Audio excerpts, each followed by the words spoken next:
You already know the thing this is about because your heart becomes heavy before your hand even reaches for it. It might be the message you reread even though every line pulls you back into confusion. It might be the app you open late at night while telling yourself you will only scroll for a minute, knowing where it usually leads. It might be the person whose name appears on your screen, and suddenly your peace is gone. Your salah becomes delayed, your thoughts become loud, and your chest feels like it has returned to an old prison. Nobody else may see it. To them, it is just a conversation, just entertainment, just a memory, just a habit, just a harmless way to cope. But you know the difference between something that passes through your life and something that quietly owns a piece of your heart. Before Allah increases barakah in a person's life, He may place a discomfort inside the very place they keep pretending is normal. Not because He is trying to humiliate them, not because He wants to strip joy from them, but because the heart cannot carry certain attachments into a season of blessing without turning that blessing into another test. Sometimes what you call delay is actually mercy holding the door closed until you stop dragging the old chain behind you. You have been asking Allah to open something, ease something, bless something, restore something, and all the while there may be one quiet instruction beneath your dua. Leave this behind first. The difficult part is that what Allah asks you to leave is not always obviously evil from the outside. If it were clearly destructive, you might run from it sooner. But sometimes it comes dressed as comfort. It gives you a little relief after a hard day. It gives you attention when you feel unseen. It gives you a sense of control when life feels uncertain. It gives you the pleasure of being needed, the pride of being chased, the distraction of comparison, the sweetness of imagining a future through a door Allah has already closed. That is why the test is not only about the thing itself, but about what it has become inside you. A relationship can be lawful in appearance and still be draining your obedience through constant emotional chaos. A goal can look impressive and still be feeding envy, resentment, and arrogance. A habit can seem small and still be the first step toward a private darkness you keep repenting from but not cutting off.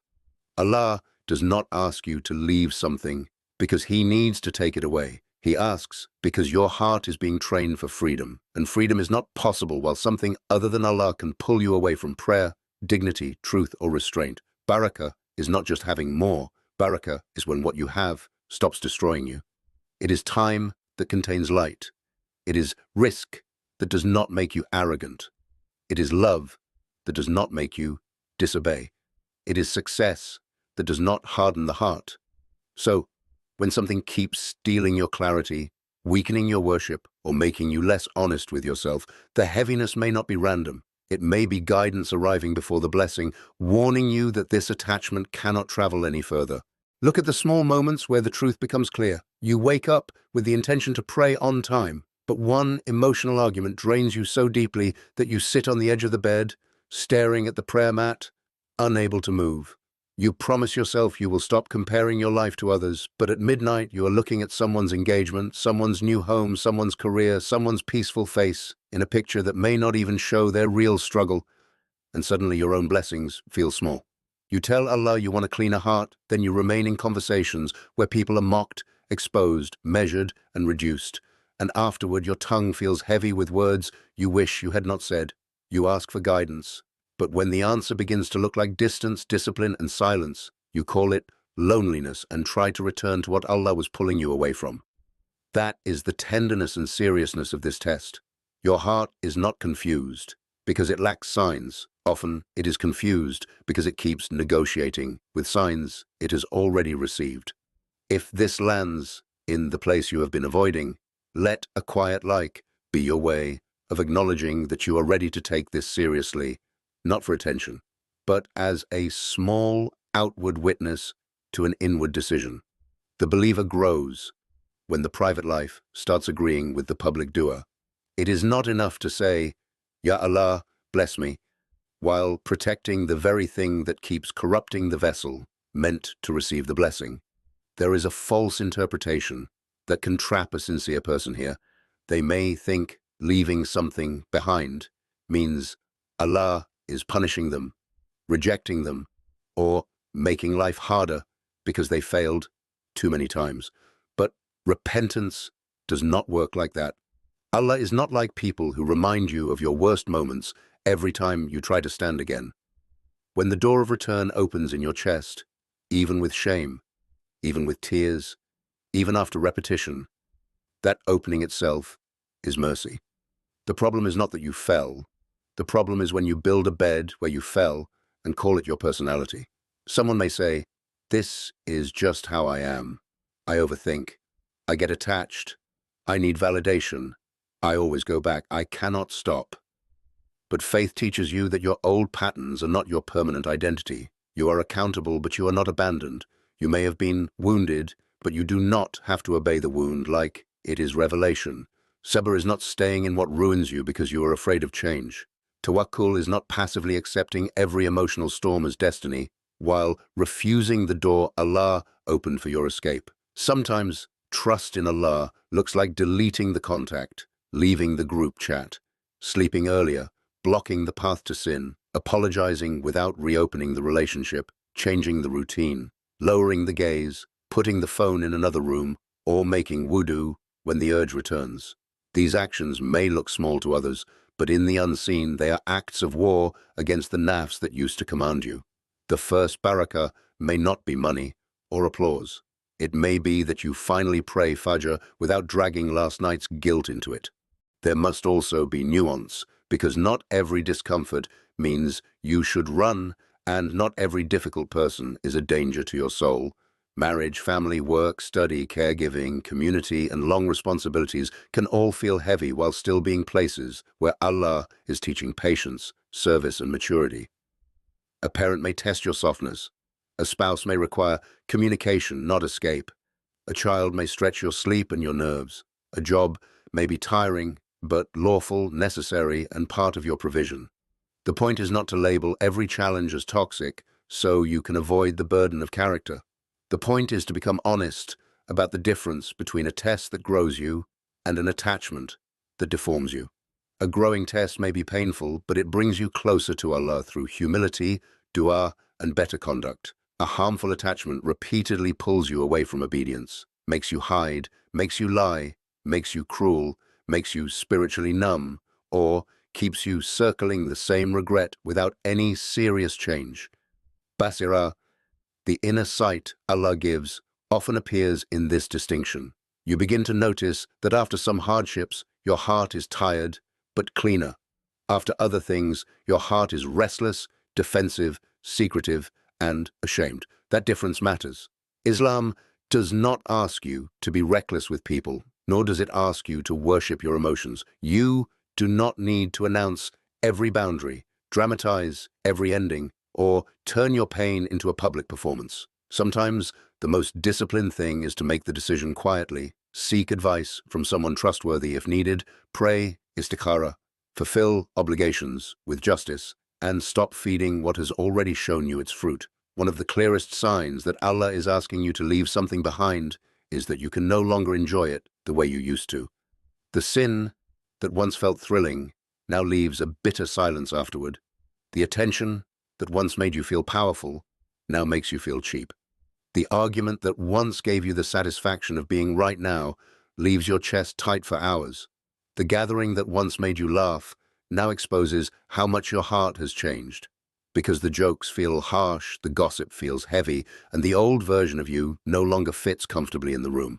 This is not weakness. This is a kind of awakening. When Allah wants good for a servant, He may make false sweetness taste strange before the person fully understands why. He may remove the numbness. He may allow the consequence to reach the heart. That consequence might be a restless night, a missed prayer that breaks you open, an apology you cannot avoid, a friendship that starts feeling spiritually expensive, or a moment where you see yourself in the mirror and realize you are tired of being led by the same desire. Do not despise that discomfort. Many people are still able to disobey without feeling anything. Many can harm their souls and sleep easily. If your heart still reacts, still trembles, still feels the distance, then there is life there. But a living heart must respond. Feeling bad is not the same as changing. Regret becomes mercy when it turns into movement. Tears become guidance when they lead to restraint. Dua becomes sincere when you stop asking Allah to rescue you from a fire while hiding matches in your hand. Sometimes the thing you must leave is not a sin in the obvious sense, but an identity you keep performing because it once helped you survive. You may have become the person who never needs anyone because people disappointed you. You may have become the one who says yes to everything because being accepted felt safer than being honest. You may have become the one who over-explains, over-apologizes, overworks and overgives because somewhere along the way you learned that love had to be earned through exhaustion. Then you ask Allah for Barakah, and He begins by making that old identity unbearable. Suddenly, the compliment you used to crave no longer satisfies you. The people you tried so hard to impress barely notice your sacrifice. The version of you that kept everyone comfortable starts collapsing under the weight of its own silence. This, too, can be a mercy. Allah may be teaching you that obedience is not the same as people-pleasing. Good character is not self-erasure. Mercy toward others does not mean allowing your heart, time, body and faith to be consumed by demands Allah never placed on you. If you have lived too long needing permission to be at peace, answer this honestly in the comments. What is one attachment, habit, or old version of yourself that you feel Allah has made too heavy for you to carry any longer? Naming it carefully can be the first time you stop letting it hide behind confusion. You are not better than others because you feel this call. You are simply responsible for responding to it. The release itself rarely feels beautiful at first. It can feel like loss, withdrawal, embarrassment, even grief. You may delete a conversation and still reach for your phone 10 times that night. You may walk away from a provocation and still feel the old anger burning in your throat, begging you to prove your point. You may close the door on a connection and still miss the version of it you hoped it would become. You may stop a habit and then realize how much empty space it had been covering. This is where spiritual discipline becomes real. Not in the moment when your heart is inspired and your eyes are wet, but on the third quiet evening when nobody is watching and the old pull returns with a familiar voice. That is when you learn sabr with texture. You make wudu even though you do not feel pure. You pray 2 rakahs even though your mind is scattered. You say, Ya Allah, I left this for you, so do not leave me to myself, even if the room feels silent. You fill the space with better things, not because distractions cure the soul, but because the soul needs rhythm. Quran in the morning instead of panic scrolling. A walk after work instead of reopening old wounds. A clean conversation with one sincere person instead of 10 conversations that leave you spiritually drained. Slowly, not instantly, your heart learns that it can survive without the thing it thought it needed. And this survival is already Barakah because what used to command you is beginning to lose its throne. A counterexample is important because some people leave something and then immediately look around for a reward as if Allah has entered a transaction with their impatience. They stop texting someone for 3 days and expect a perfect spouse to appear. They stop a sin for a week and expect all anxiety to vanish. They leave a toxic circle and expect every lonely hour to be filled with beautiful companionship. When that does not happen, they assume the sacrifice did not work. But obedience is not a vending machine. You do not leave something for Allah to manipulate the unseen into matching your timeline. You leave it because Allah is worthy of being obeyed, because your soul is worth protecting, and because you finally understand that no blessing is truly good if it requires you to keep poisoning yourself. The hidden mercy may be protection you never get to measure. Perhaps a door closed before it could humiliate you. Perhaps a relationship ended before it trained you to accept disrespect as love. Perhaps a habit became exposed before it stole years from your worship. Perhaps the delay saved your intention from becoming arrogant.